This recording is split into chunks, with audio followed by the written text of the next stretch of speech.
안녕하세요. 저는 새신사라는 제 직업에 자부심을 가지고 살고 있는 남자입니다. 그런데 제 직업만 가지고 저를 무시하는 사람이 있더라고요. 그것도 남도 아닌 저희 장모가 말이죠. 그래 놓고 막상 제가 필요해지니 어처구니 없는 욕을 하시길래 저도 똑같이 어처구니 없는 선물로 되돌려 드렸습니다. 그럼 지금부터 제가 겪었던 그 일들에 대해 얘기해 볼게요. 끝까지 잘 들어주셨으면 좋겠습니다.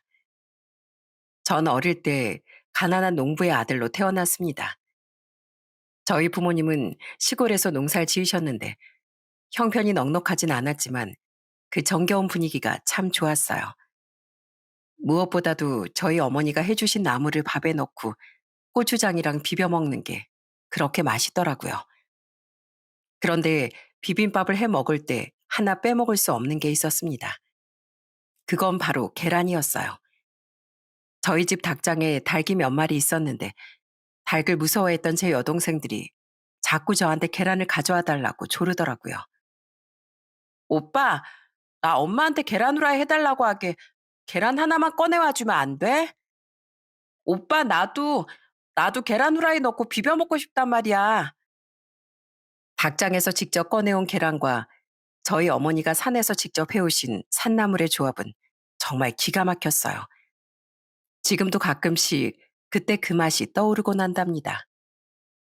물론 집안이 어렵다 보니까 사고 싶은 것도 못 사고 옷 같은 것도 친척들한테 물려 입을 때가 많았어요. 하지만 저는 가족들끼리 모여 앉아 밥을 먹고 틈날 땐 부모님의 농사일도 도우면서 지내는 그 시간들이 너무 행복하고 좋았답니다. 그런데 그 행복했던 시절에 잠깐 위기가 찾아왔던 적이 있었어요. 제가 고등학생이었을 때 저희 아버지가 경운기를 몰다가 사고를 크게 당하셨거든요. 그 후유증으로 한쪽 다리를 절뚝이게 되셨는데 저는 너무 속상한 마음에 저랑 친했던 고향 선배 성일이 형한테 하소연을 하기도 했어요. 형, 우리 아버지 이제 어떡해요? 차라리 그날 아버지 대신에 내가 경운기를 끌고 나가서 다칠 걸 그랬나 봐요. 국현아, 이미 벌어진 일은 어쩔 수 없는 거야. 그리고 만약에 아버지 대신 네가 다쳤으면 너희 아버지가 지금보다 더 힘드셨을걸? 그러니까 괜히 자책하지 말고 앞으로 너희 부모님한테 더 잘해드려. 알았지? 형은 저보다 2살 많았는데 정말 어른스러운 사람이었어요. 평소에도 이렇게 고민이나 걱정거리가 있을 때마다 제가 형한테 많이 기대곤 했습니다. 다행히 저희 아버진 어느 정도 회복을 하셨지만 농사일이 너무 힘들다 보니 더 이상 할 수 없게 되었어요. 그래서 아버지께선 택시 운전 일을 시작하셨습니다. 전 성일이 형의 말처럼 부모님께 효도하고 싶은 마음에 대학을 다니면서 아르바이트를 해서 아버지한테 안마기를 하나 사드렸습니다. 아버지, 이거 비싼 건 아니지만 그래도 쓰시면 좋을 것 같아서 사와봤어요. 하루 종일 택시 운전하면 허리도 아프고 다리도 욱신거리시잖아요. 아이고, 우리 국현이가 이 아빠를 위해서 좋은 선물 사왔네. 안 그래도 요즘에 온몸이 뻐근했는데 우리 아들 덕분에 내가 근육통이 싹 낫겠다. 어버이날엔 부모님을 백화점에 모시고 가서 옷도 사드렸습니다. 그래도 아르바이트를 하면서 차곡차곡 모은 돈이 있어서 위아래 옷 한 벌 정도는 사드릴 수 있겠더라고요. 야, 우리 어머니 이렇게 옷 입으시니까 부잣집 사모님 같으신데요? 그래?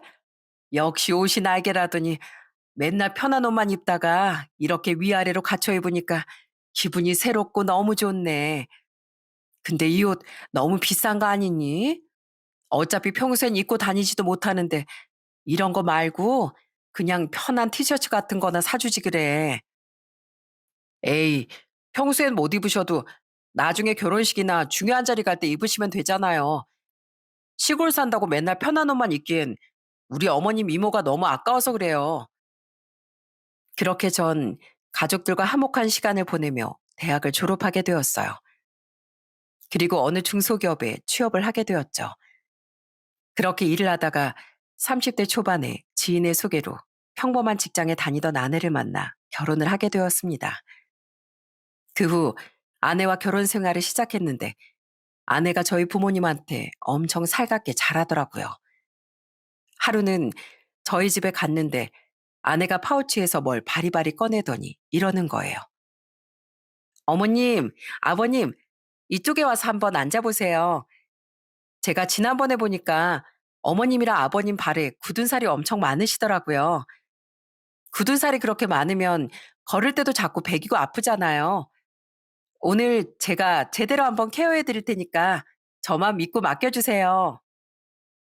아내는 굳은 살 제거기를 챙겨와선 저희 부모님 발에 있는 굳은 살도 제거를 해주고 따뜻한 물에 조교까지 시켜드린 다음 보습제까지 꼼꼼하게 발라드리더라고요.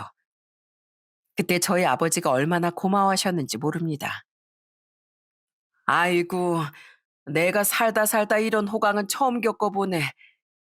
한평생 달고 살던 굳은 살이라 신경도 안 썼는데 우리 며느리가 이렇게 내 발을 맨들맨들하게 만들어주니까 다시 태어난 것 같고 너무 좋아. 아버님, 굳은 살 싹 제거하니까 시원하고 좋으시죠? 그런데 원래 굳은 살이 한 번 생기면 다음에 또 생기잖아요. 그러니까 제가 다음번에도 주기적으로 이렇게 해드릴게요. 솔직히 자기 부모 발도 안 씻겨드리는 자식들도 많은데 시부모의 발을 저렇게나 정성스럽게 관리해주는 제 아내를 보고 너무 고마웠습니다. 제가 결혼 하나만큼은 정말 잘했구나 하는 생각이 들었어요. 아내는 평소에도 저희 부모님한테 자주 전화를 드리고 제 여동생들하고도 정말 잘 지내더라고요. 여동생들도 제 아내한테 언니, 언니 하면서 얼마나 잘 따랐는지 모릅니다. 그러다 보니까 저희 부모님도 아내를 참 많이 예뻐하셨어요. 저희가 기차 타고 시골에 가면 꼭 저희가 도착하기 전에 기차역까지 마중을 나와 계시더라고요. 어머님, 추운데 왜 또 나와 계세요? 저희 여기서 알아서 버스 타고 가면 되는데. 그래도 우리 며느리가 온다는데 내가 조금이라도 더 빨리 보고 싶어서 그렇지. 그나저나 쉬는 날에 여기까지 오느라 힘들었지? 내가 맛있는 거 해놨으니까 얼른 가서 밥부터 먹자. 저랑 아내가 집으로 돌아갈 때도 저희 어머니가 직접 농사지은 야채들을 매번 바리바리 싸주시더라고요. 아휴, 어머님, 이거 너무 많아요. 저랑 이랑 둘이서 다 못 먹으니까 이만큼은 어머님이랑 아버님 드세요. 아이고, 그렇게 코딱지만큼 가져가서 되겠어? 우린 남는 게 야채니까 그냥 다 가져가서 국도 끓여 먹고 나물도 무쳐 먹고 하렴. 아니면 차라리 내가 반찬을 싸줄까? 에이, 저희한테 반찬 주시면 어머님이랑 아버님 드실 거 없잖아요. 그럼 차라리 제가 오늘 어머님이 주신 야채 가지고 반찬 맛있게 만들어서 다음 주에 가져올게요. 그럼 딱 좋을 것 같지 않아요? 그런데 이렇게 착한 저희 아내가 처가에서만큼은 좋지 못한 대우를 받더라고요. 처형이 어릴 적부터 공부를 잘했다는데 지금은 누구나 다 아는 대기업 라면 회사에 다니거든요. 그러다 보니까 장모가 은근슬쩍 저희 아내랑 처형을 차별하는 것 같았습니다. 한 번은 저희 아내가 처가에 소고기를 사간 적이 있었어요. 소고기를 사들고 처가에 가는 내내 엄마가 좋아할 것 같다며 설레어 하더라고요. 그런데 막상 처가에 도착해 아내가 그 소고기를 장모한테 드리자 장모는 고맙다는 말도 없이 이러는 거예요. 마침 잘 됐다. 이따가 네 언니 집으로 온다고 했거든. 네 언니가 소고기를 그렇게 좋아하잖니. 이따가 너희 언니 오면 이걸로 고기 좀 구워주자. 엄마, 이거 엄마 드시라고 사온 건데 왜 언니한테 구워준다는 거예요? 그럼 제가 섭섭하잖아요. 네가 나한테 준 선물이니까 이 소고기를 어떻게 하든 그건 내 마음 아니니. 그냥 내가 먹었다고 치고 너희 언니 구워주면 되잖아. 결국에 장모가 나중에 온 처형한테 그 소고기를 구워주시더라고요. 그런데 처형은 그걸 집어먹으면서 저희 아내한테 이러는 거예요. 야, 넌 사오려면 좀 비싼 소고기를 사오지. 수준 떨어지게 이게 뭐냐? 맛이 없는 건 아닌데 내가 지난번에 사다 먹은 소고기랑 비교하면 영 별로네. 하긴 네 월급 얼마 되지도 않는데 이 정도도 겨우 사온 거겠지 뭐. 뭐라고? 언니 지금 말 다 했어? 그렇게 그 고기가 별로면 먹지 마. 어차피 언니 먹으라고 사온 고기도 아니었거든? 하지만 처형은 얄미운 표정을 지으며 그 고기를 다 먹어버리더라고요.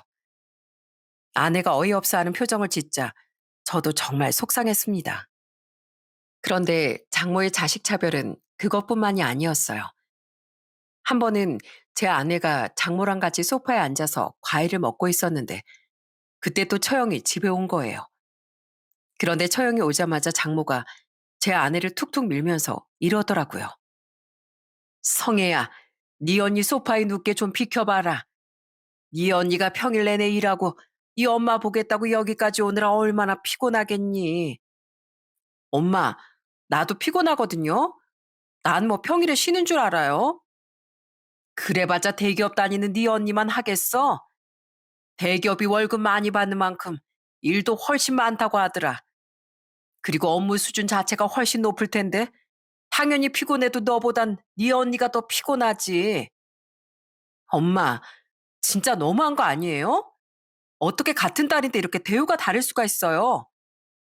그럼 같은 자식이라고 꼭 똑같이 대우해야 된다는 법이 있니?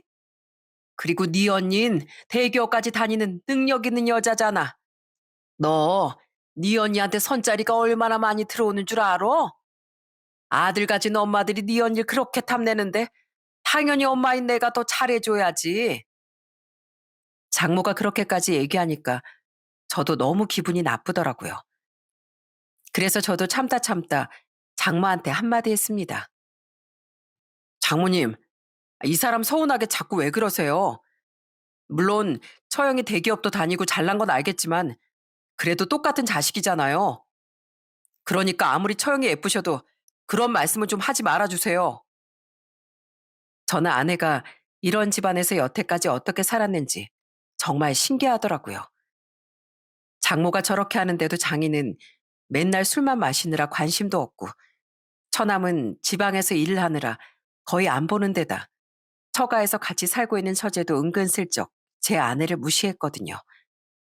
한 번은 처가에서 밥을 먹고 나서 저희 아내가 설거지를 하고 있었는데 갑자기 처제가 옆에 가더니 비웃으면서 이러는 거예요. 언니, 언닌 그렇게 앞치마 메고 설거지하고 있는 게 진짜 딱 잘 어울린다.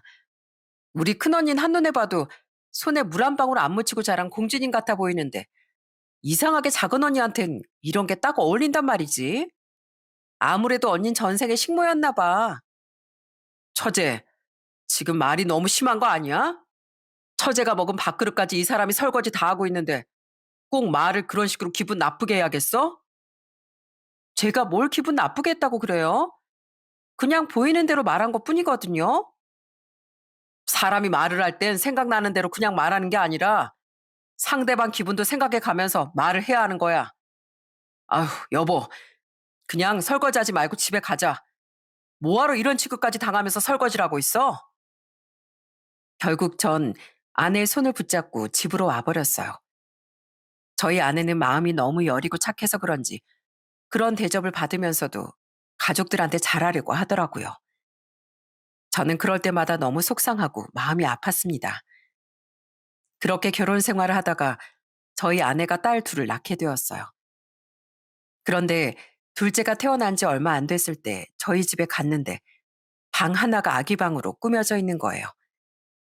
벽지도 예쁜 캐릭터가 그려진 귀여운 벽지로 바뀌어 있고 장난감이며 동화책이며 게다가 아기 침대까지 있더라고요. 제가 깜짝 놀라서 이게 뭐냐고 물어보니까 저희 막내 여동생이 이러더라고요.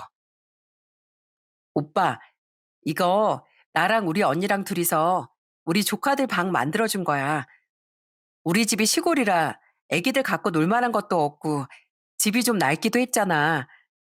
그래서 우리 조카들 왔을 때만큼은 재밌게 놀라고 우리가 꾸며봤어. 어때? 마음에 들어? 제 여동생들뿐만 아니라 저희 부모님도 저희 애들을 정말 예뻐하셨습니다. 저희 아버진 꼭 저희 애한테 우유 먹이는 걸 직접 하겠다고 하시더라고요. 애미야, 이것 봐라. 내가 우리 유진이한테 우유를 줬는데 한 방울도 안 남기고 다 먹었다.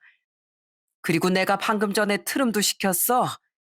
나 이 정도면 할아버지 자격이 있지 않니? 당연하죠. 세상에 아버님만큼 좋은 할아버지가 어디 있어요. 그래서 우리 애들도 아버님만 보면 이렇게 빵긋빵긋 웃잖아요. 저희 가족들이 이렇게 잘해주다 보니까 제 아내는 친정에 가는 것보다 저희 집에 가는 걸 더 좋아했어요. 저희 가족들과 있으면 아무것도 안 따지고 진정한 가족으로 인정해 주는 것 같아 너무 좋다고 하더라고요. 그런데 저희가 결혼한 지 3년 뒤에 처형이 결혼을 하게 되자 장모의 자식 차별이 이젠 저한테까지 넘어오게 되었습니다. 처형이랑 결혼한 형님의 직업이 하필이면 의사였거든요. 제가 처가에 가면 그냥 고개만 까딱 돌려서 인사하던 장모가 형님이 오면 현관까지 달려가 반갑게 맞아주시는 거예요. 아이고, 우리 의사 사위 왔어? 여기까지 와주는 것만으로도 너무 고마운데 뭘 이렇게 양손 가득 파리바리 싸들고 온 거야? 게다가 무슨 상점 오시듯이 딱딱한 바닥에도 못 앉게 하고 다 같이 처가에서 자고 갈 때도 형님한테만 새 이불을 주시는 거예요. 보다 못한 저희 아내가 장모한테 한마디 하더라고요. 엄마, 치사하게 형부 온다고 새 이불 산 거예요? 우리가 올 땐 맨날부터 쓰던 낡은 이불 깔아줬으면서 저한테 그러는 것까진 참겠는데 이런 식으로 사이들까지 차별하면 저 못 참아요. 참나? 그럼 우리 귀한 의사 사위한테 낡은 이불을 주리? 너흰 여태까지 원래 있던 이불로 잘 깔고 잤으면서 왜 이제 와서 유난이야? 그래도 전 처가 식구들이 무시하든 말든 제 일만 열심히 하면 된다고 생각했습니다. 하지만 그것도 제 마음대로 되지 않더라고요. 언젠가부터 자꾸 월급이 밀리기 시작하더니 제가 다니던 회사가 아예 망해버린 거예요. 그래서 저는 한순간에 실직자가 되고 재취업을 하려고 해도 잘 되지 않아 미래에 대한 고민이 정말 많았습니다. 그런데 그때 평소처럼 성일이 형을 만나서 고민을 털어놨더니 형이 저한테 이러더라고요. 국현아, 그냥 이참엔 너도 나처럼 새신사로 일하는 건 어때? 이게 그래도 열심히만 하면 한 달에 4, 500은 벌 수 있거든. 나이 먹어도 계속 할 수 있고 오히려 일반 직장인보다 나을 수도 있거든. 저는 성일이 형의 그 말에 한참 고민하다가 아내와 상의를 하게 되었어요. 그러자 아내는 흔쾌히 제가 하고 싶은 대로 하라고 하더라고요. 여보, 난 당신이 무슨 일을 하든 다 응원해 줄 거야. 그리고 그것도 어떻게 보면 평생 직업이잖아. 그러니까 한번 해보고 결정하는 것도 좋을 것 같아. 그렇게 전 성일이 형한테 일을 배우기 시작했습니다. 불투명한 미래로 걱정하던 저한테 성일이 형은 은인이나 마찬가지였어요. 그렇게 저는 새신사로서 제2의 인생을 시작하게 되었어요. 그런데 이걸 알게 된 장모가 제 직업 가지고 저를 더 무시하기 시작하는 거예요. 뭐? 때밀이? 아니, 하고 많은 직업 중에 왜 하필이면 때밀이야? 자네 앞으로 어디 가서 나한테 장모라고 부르지 말게. 내가 그래도 대기업 다니는 딸에 의사 사위까지 있는 사람인데 사위 중에 하나가 때밀이라고 하면 내가 너무 창피하지 않나? 그러자 옆에 있던 제 아내가 버럭 화를 내더라고요. 엄마, 때밀이가 뭐 어때서 그래요? 무슨 일을 하든 간에 가족들 먹여 살리기 위해 노력하는 게 중요한 거지. 왜 직업 가지고 사람을 무시하고 그러냐고요. 그런데 그 뒤에도 장모는 계속해서 저를 창피하시더군요. 한 번은 처가에서 밥을 먹는데 장모가 지인한테 전화를 받은 거예요. 그런데 그 지인한테 아무렇지도 않게 거짓말을 하시더라고요. 아니, 오늘 우리 큰 사이가 나한테 용돈 100만 원을 떡하니 준 거 있지? 아, 왜? 우리 큰 사위 의사잖아. 의사니까 당연히 그 정도는 하지. 그럼 작은 사위 뭐 하냐고? 아, 우리 작은 사위는 대기업 다녀. 내가 딸들을 잘 키워서 사위들도 능력 있는 사위들만 얻었잖아. 저는 그 얘기를 듣고 너무 기가 막혀서 전화를 끊은 장모한테 이렇게 말했어요. 장모님, 왜 저 대기업 다닌다고 거짓말 하셨어요? 그냥 셋인사 한다고 솔직하게 말씀드리면 되잖아요. 내가 쪽팔려서 그걸 어떻게 얘기하나? 사위가 때밀이라고 하면 사람들이 손가락질 할 거 뻔한데 대기업 다닌다고 거짓말이라도 해야 내 위신이 설 거 아니야? 장모가도 그런 식으로 하니까 점점 처가에 방문하는 횟수를 줄이게 되었어요. 그런데 장모가 대놓고 절 차별하니까 형님도 저를 무시하기 시작했어요. 하루는 제가 일하는 목욕탕에 형님이 찾아와선 저한테 이러는 거예요. 이야, 동서 진짜로 때밀이로 일하고 있었네. 동서, 나 엎드릴 테니까 때 좀 한번 시원하게 밀어봐. 딱 봐도 절 약올리러 온 것 같아서 전 일부러 때를 더 세게 밀었습니다. 그러자 형님이 아프다면서 소리를 지르더라고요. 아, 무슨 때를 이렇게 빡빡 밀어. 이러다가 내 피부 다 벗겨지면 동서가 책임질 거야? 형님, 다 큰 어른이 겨우 이 정도 가지고 왜 엄살을 부리고 그러세요? 형님 이제 보니까 되게 겁쟁이시네요. 막 병원에서 환자들 수술하고 그럴 때도 무서워서 못하겠다고 막 울고 그러는 거 아닌가요? 참나, 내가 의사인데 수술할 때 왜 울어? 내가 무슨 애인 줄 알아? 그러니까 애도 아닌데 왜 엄살을 떠시냐고요. 그런데 형님, 평소에 좀 씻고 다니시지. 이게 뭐예요? 지금 형님 몸에서 나온 대로 국수 끓여 먹어도 되겠어요. 이참에 제가 이거 모아서 잔치국수 한 그릇 끓여드려요? 에이씨, 더럽게 그게 무슨 소리야? 시끄러운 소리 하지 말고 떼나 밀어. 원래 떼 밀면서 이렇게 손님하고 대화도 하고 그러는 거예요. 그나저나 형님, 떼 밀고 나서 좀 깨끗하게 씻고 나가셔야겠어요.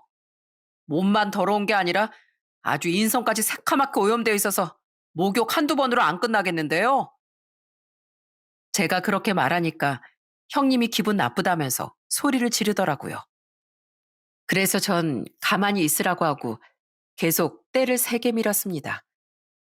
그러다 나중엔 제가 더 아프게 할까봐 입을 꾹 다물더라고요. 그날 제 나름대로 복수할 수 있어 얼마나 속이 시원했는지 몰라요. 사실 전 세신사라는 직업 때문에 처가 식구들한테 무시를 받으면서도 제 직업이 좋았어요. 세신사로 일하면서 많은 사람들을 만나는데 사람들 사는 얘기를 듣는 게 그렇게 즐겁더라고요. 하루는 어떤 할아버지 손님이 오셨는데 엄청 시원하다며 저한테 이러시더라고요. 아이고, 젊은 사람이 때를 진짜 시원하게 잘 미네. 사실 내가 젊었을 때부터 험한 일도 많이 하고 고생도 참 많이 하면서 살았거든요. 그런데 몸이 부서져라 힘들 때마다 이렇게 목욕탕에 와서 때를 밀면 얼마나 개운하고 좋았는지 몰라요. 아유, 그러셨어요? 원래 몸이 피곤할 땐 뜨끈한 물에 담그는 게 제일 좋잖아요. 거기다가 때까지 시원하게 밀면 금상첨화죠. 제가 오늘도 시원하게 밀어드릴 테니까 저만 믿으세요. 목욕탕에 오는 손님 연령대가 다양하다 보니 수능이 막 끝난 학생부터 젊은 남자들과 노인분들까지 정말 많더라고요. 하루는 제 또래 남자 손님 한 분이 오셨는데 제가 친근하게 말을 거니까 편하게 자기 얘기를 하시더군요. 사실 제가 작년에 이혼하고 혼자 아들을 키우고 있거든요. 아직은 우리 아들이 어려서 저희 부모님께 맡길 수밖에 없지만 나중에 좀 더 크면 제가 꼭 데려올 거예요. 그때가 되면 아들이랑 같이 떼밀러 오고 싶은데 그때도 사장님께 맡겨드려도 될까요? 아이고, 그때가 언젠지 몰라도 또 와주시면 저야 좋죠.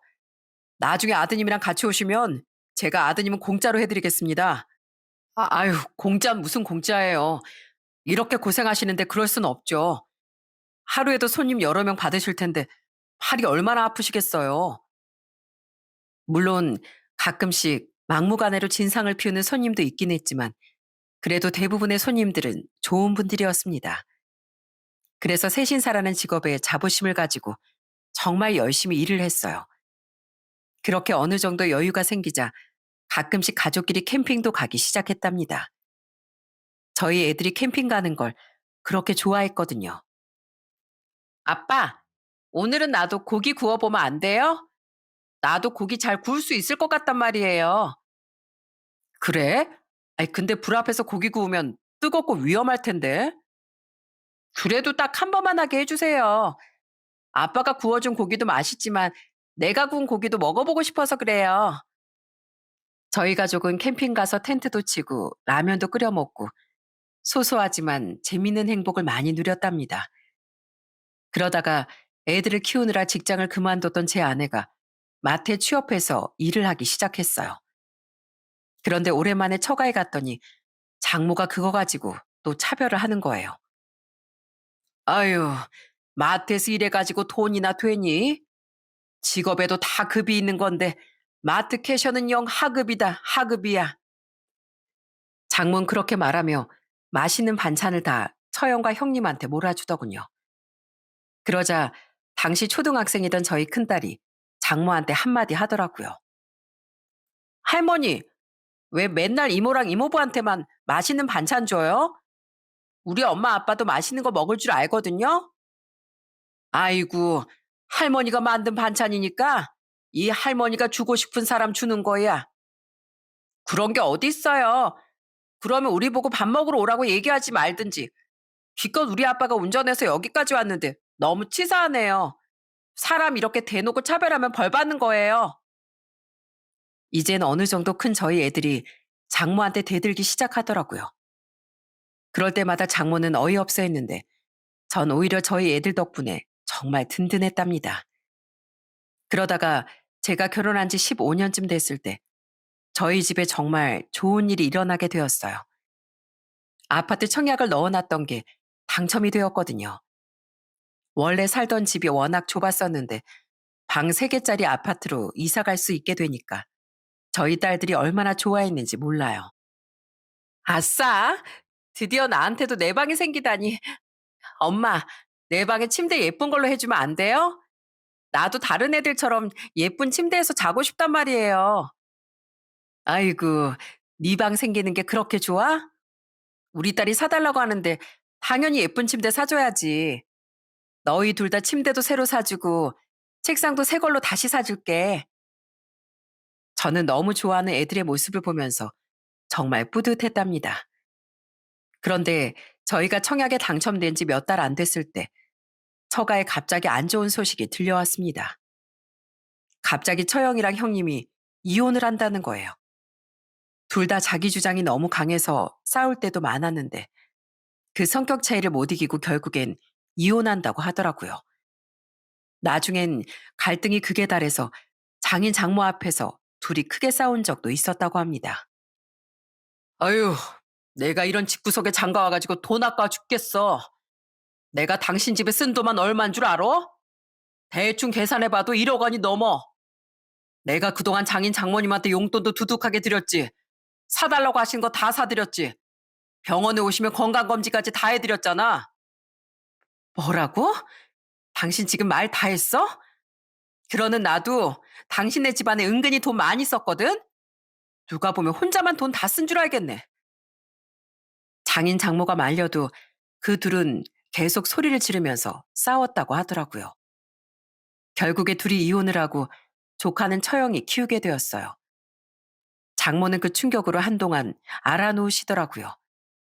그 와중에도 장인은 자식이 이혼을 하든지 말든지 관심도 없고 맨날 술만 드셨습니다. 하지만 쑥대밭이 된 저희 처가와는 달리 저희 가족한텐 계속 행복한 일만 생겼습니다. 시간이 흘러 입주 전에 아파트 사전 점검을 하러 갔는데 저희 애들이 신나서 아주 방방 뛰더라고요. 우와, 여기가 진짜 우리 집 맞아요? 그럼 이제부터 내가 이 방 쓰면 되는 거예요? 아싸, 신난다. 아빠, 우리 빨리 이사 와요. 나 빨리 여기서 살고 싶단 말이에요. 저는 너무 좋아하는 애들을 보면서 여태까지 좁은 집에서 살게 하고 이제서야 각자의 방을 가질 수 있게 해주는 게 참 미안하더라고요. 그리고 또 한편으론 저도 새 집으로 이사 간다는 생각에 마음이 너무 들떴습니다. 그리고 그건 제 아내도 마찬가지였어요. 여보, 나 요즘에 너무 설레서 잠이 잘 안 와. 우리가 여기까지 오느라고 진짜 힘들었는데 그래도 사람이 열심히 살다 보면 다 보상을 받는 건가 봐. 저는 너무 감격스러운 마음에 아내와 끌어안고 기쁨을 나누기도 했답니다. 그러다가 드디어 저희 가족이 아파트에 입주를 하게 되었어요. 이삿짐도 옮기고 한참 정리를 하고 있었는데 갑자기 누군가가 저희 집에 찾아왔습니다. 초대한 사람도 없는데 누가 왔나 싶어서 현관을 열어보니 장모랑 처제가 떡하니 서 있었어요. 그 둘은 저희 집에 성큼성큼 들어오더니 방을 둘러보면서 구경을 하더라고요. 아이고, 집 좋다. 집이 12층이라서 그런지 시야도 탁 트여 있고 너무 좋네. 올라올 때 보니까 새 아파트라서 그런지 엘리베이터도 최신식이고 복도도 깔끔하더라고. 장모님, 갑자기 여긴 왜 오셨어요? 집들이 나중에 저희가 날짜 잡아서 하려고 했는데요.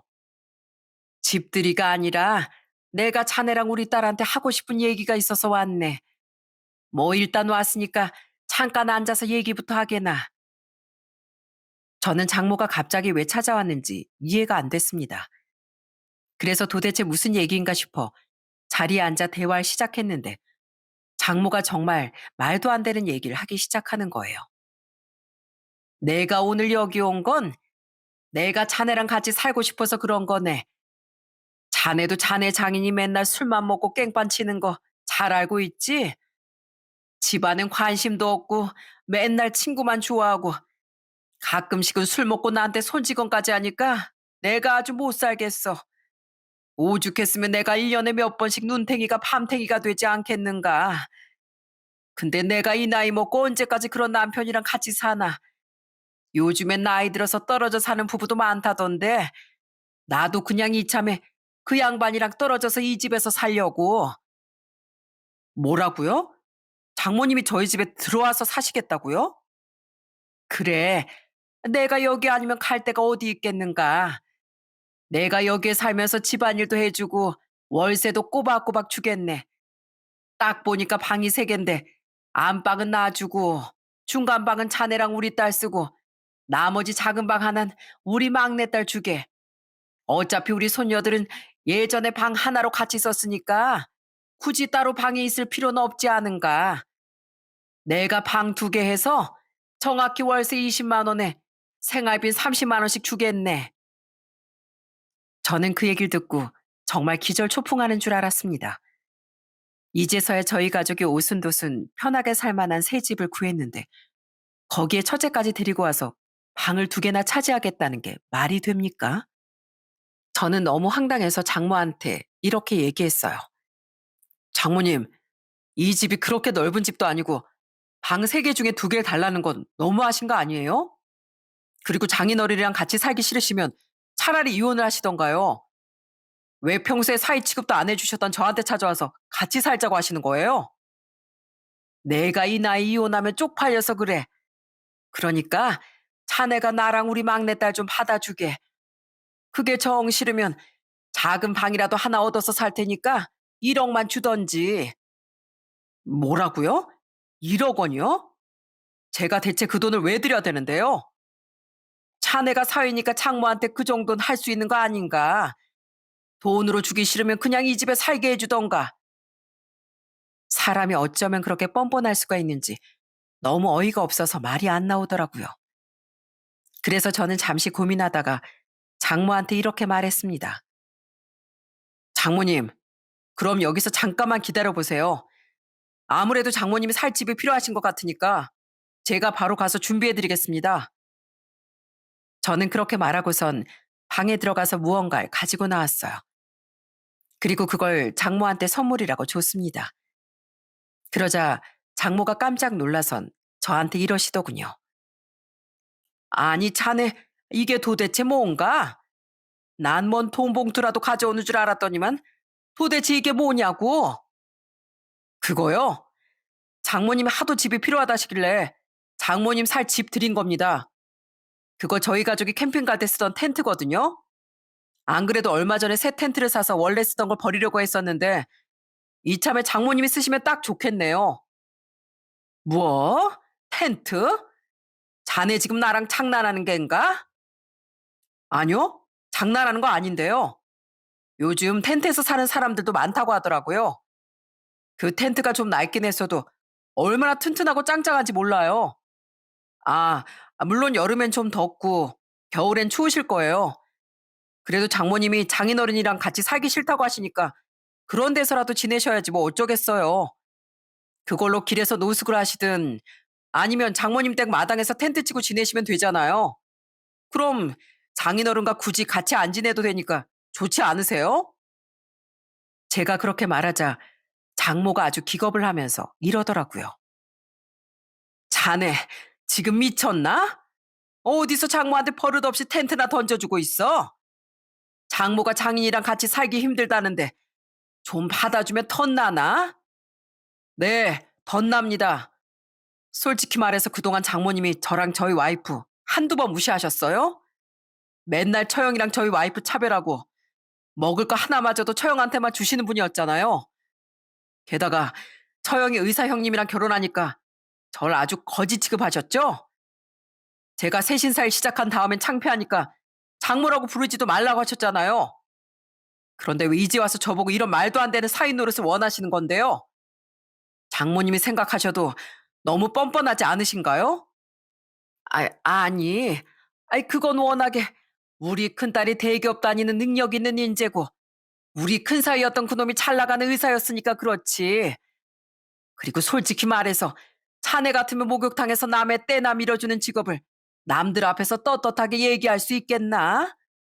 때밀이 사이 둬서 창피한 내 입장도 생각을 해줘야지.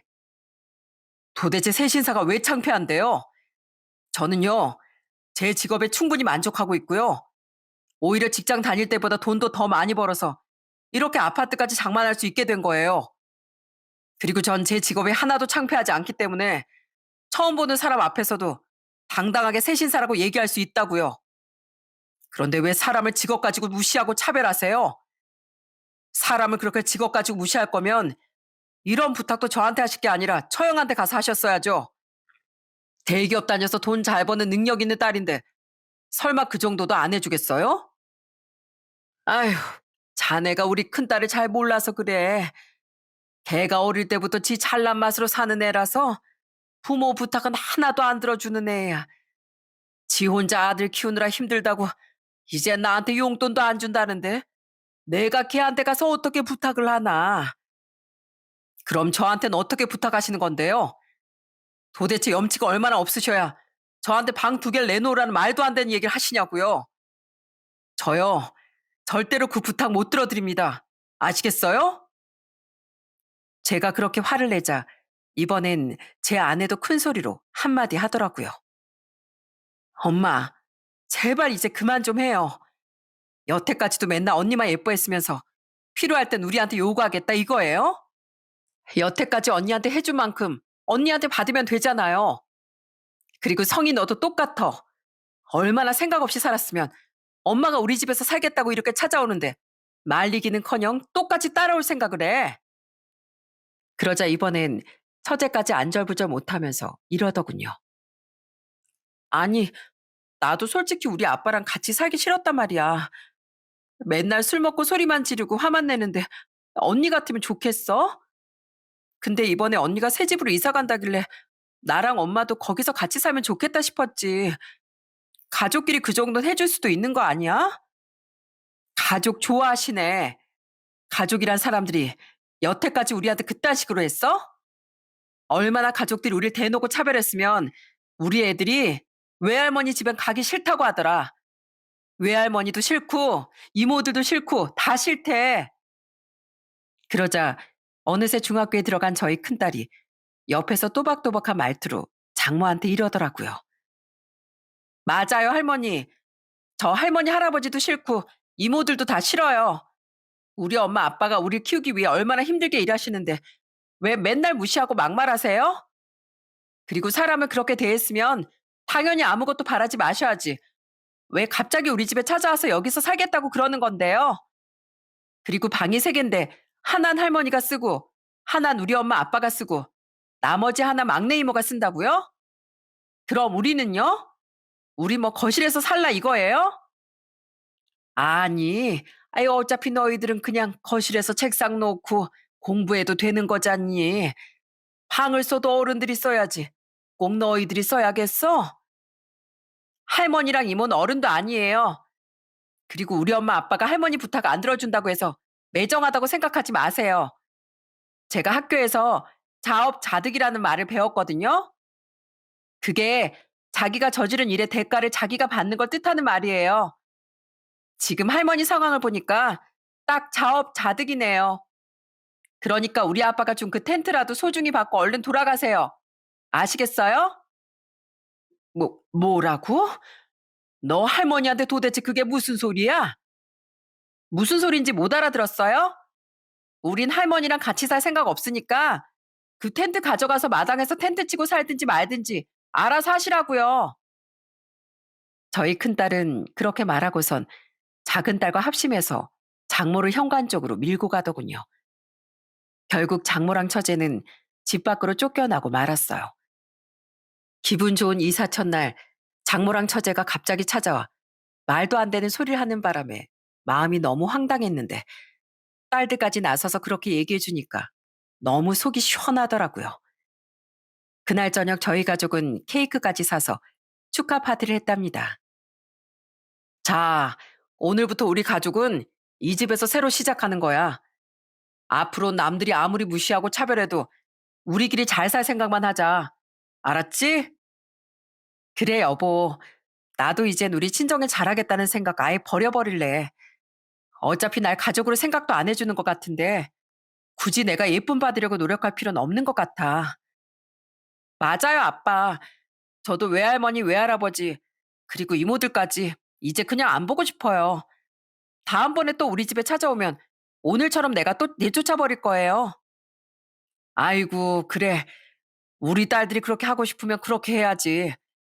그나저나 우리 이제 우울한 얘긴 그만하고 얼른 케이크나 잘라서 먹자. 자, 그럼 다들 콜라 한 잔씩 들고 우리 가족의 새로운 시작을 위해서 건배! 그날 저희 가족은 밤늦게까지 깔깔 웃으면서 정말 즐거운 시간을 보냈습니다. 그리고 얼마 후 저희 부모님과 여동생들을 초대해서 집들이도 했어요. 저희 처가 식구들은 이사했다고 축하하는 연락 한 통 없고 집들이 선물조차 없었는데 저희 식구들은 이것저것 많이 사왔더라고요. 새언니, 새 집으로 이사 온 거 축하해요. 제가 원래는 건조기 하나 해드리려고 했는데 우리 오빠가 너무 비싸다고 하도 거절하길래 공기청정기 사왔어요. 원래 새로 지은 아파트엔 새집 증후군 때문에 공기청정기가 필수라고 하더라고요. 아휴, 우리 아가씨 덕분에 우리 가족이 매일 신선한 공기 마시겠네요.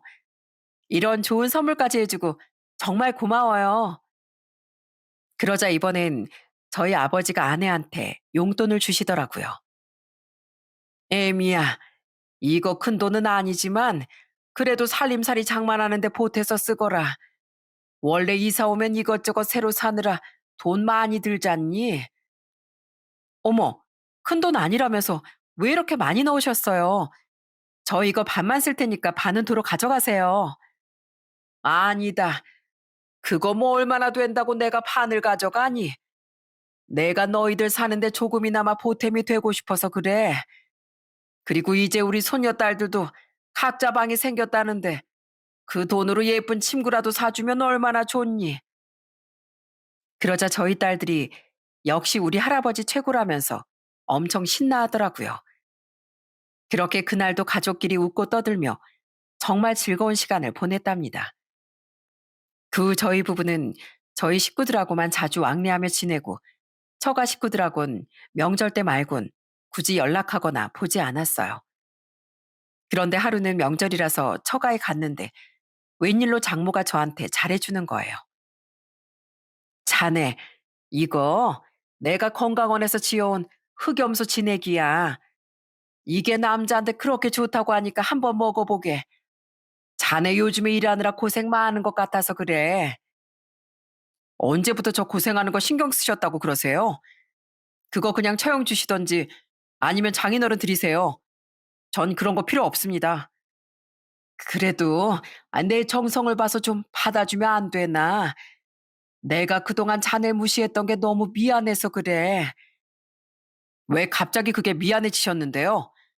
또 저희 집에서 살게 해달라고 말씀하려고 그러시는 거죠? 그래. 사실 그 말하고 싶어서 그러네. 그래도 내가 자네 장모이지 않은가? 내가 언제까지 저런 술주정뱅이 남편이랑 같이 살아야겠는가? 우리 막내딸은 그냥 알아서 살라고 할 테니까 나 혼자만이라도 자네 집에 갈 수 있게 해주면 안 되겠나? 안 됩니다.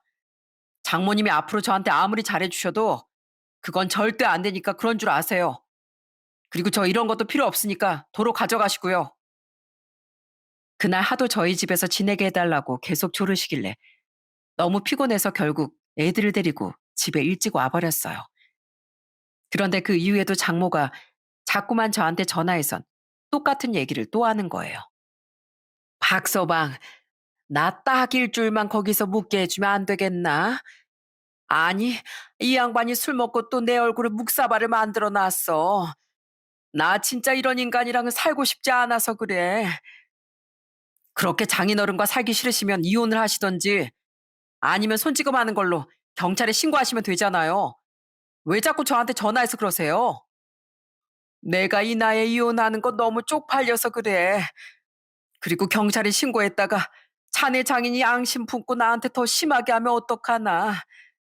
우리 큰딸은 귀찮다면서 자기 집에 오지도 못하게 하는데 자네만이라도 날 좀 받아주면 안 되나? 우리 막내딸도 아직까지 우리 집에 눌러 살면서 집안일도 하나도 안 하니까 내가 정말 피곤해 죽겠네. 요즘엔 내가 남편한테도 시달리고 막내딸한테도 시달리고 아주 지옥이 따로 없어. 그러니까 그걸 왜 저한테 말씀하시냐고요. 이런 얘긴 그동안 오냐오냐 하면서 키웠던 처형이랑 처제한테 하시고요. 저랑 저희 와이프한테는 더 이상 이런 연락하지 말아주세요. 자꾸 이러시면 그나마 명절만큼은 가던 것도 안 가고 싶어질 것 같네요. 아시겠어요? 저는 그렇게 말하고선 전화를 끊어버렸어요. 그러게 자식과 사위를 차별하지 말고 똑같이 대하셨어야지. 그 서러운 세월 다 겪게 해놓고선 이제 와서 저희를 찾는 게 너무 어이없더라고요. 게다가 장인어른과 그렇게 살기 싫으면 이혼하면 되는데 그건 또 쪽팔려서 못하겠다는 것도 이해가 되지 않았습니다. 아무래도 장모가 워낙에 남의 시선을 의식하고 겉모습을 중요시하는 사람이라서 그런 것 같아요. 저는 살면서 직업에 급을 나누고 차별하는 사람들이 있다는 걸 알고는 있었지만 저희 처가 식구들이 이럴 줄은 정말 몰랐습니다. 그런 답도 없는 집안에서 저희 아내 같은 사람이 나왔다는 게 그저 신기할 따름이에요. 아마 저희 아내도 그런 집안에서 혼자 정상인으로 사느라 참 많이 힘들었을 겁니다. 그동안은 아무도 아내 편을 들어주지 않아서 외로웠겠지만 이젠 무조건 제가 아내 편을 들어줄 거예요. 아내가 항상 제 옆을 응원하고 지켜주는 것처럼요. 저는 얼마 전에 이사한 기념으로 성일이 형한테도 크게 한턱 쐈답니다. 성일이 형이 새신사라는 좋은 직업을 알려줘서 제가 이렇게 새 집으로 이사도 올 수 있게 되었잖아요. 전 앞으로 제 건강이 허락하는 한 열심히 목욕탕에서 새신사 일을 계속 할 거랍니다. 앞으로도 계속 다양한 손님들을 만나고 그 손님들에게 개운한 기분을 선사해 줄 걸 생각하니까 벌써부터 기운이 펄펄 나네요. 아마 제 사연을 듣고 계시는 분들의 직업도 정말 다양할 거라고 생각합니다. 적어도 제 사연을 들으신 분들께선 본인의 직업을 창피하게 생각하지 말고 꼭 자부심을 가지셨으면 좋겠어요. 세상에 천하고 하찮은 직업은 아무것도 없으니까요. 그럼 전 이쯤에서 제 이야기를 마치도록 하겠습니다. 모두들 감기 조심하시고요. 끝까지 들어주셔서 정말 감사합니다.